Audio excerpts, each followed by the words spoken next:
Congressman Andy Biggs joins us right now from the beautiful state of Arizona. He's a member of that crucial House Freedom Caucus. Sir, very good to have you.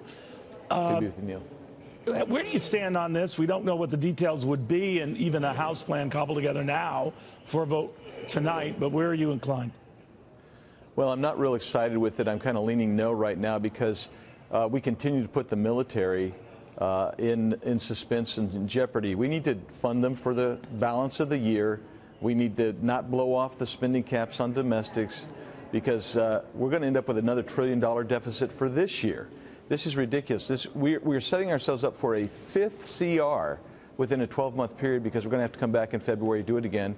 And I'm not sure what they think is going to change in the next month when nothing has changed throughout all along. We need to be more responsible. We need the Senate to actually vote on the budget we sent them over 100 days ago.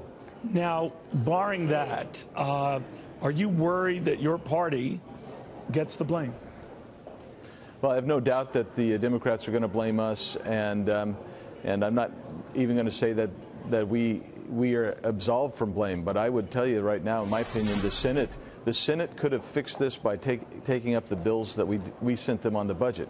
We're going to get the blame, but I don't know that we're going to feel it at the ballot box next time, because by the time we put this back together, the economy is going to be rolling. It's going to be, that tax reform package is great. I think we're going to get some more regulatory reform out of it, and that's going to also cement the economy. And I do believe that Bill Clinton had one thing right when he said it's the economy stupid.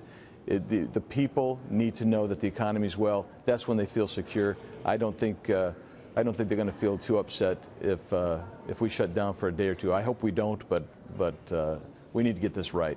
As an Arizona congressman, what did you think of your Senate colleague Jeff Flake's remarks about the president?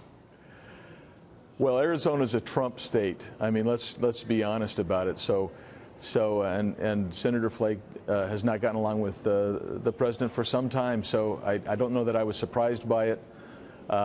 My district is Trump country, and the whole state's pretty much Trump country. So I think in some aspects that Senator Flake is kind of expressing his dismay, and he's entitled to do it, but I'm not sure it's productive. Some have read into it that he's running for president. What do you think of that?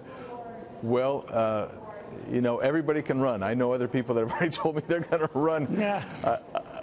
But I don't think it's viable necessarily. All right, real quickly then, on the odds of a government shutdown, what do you think?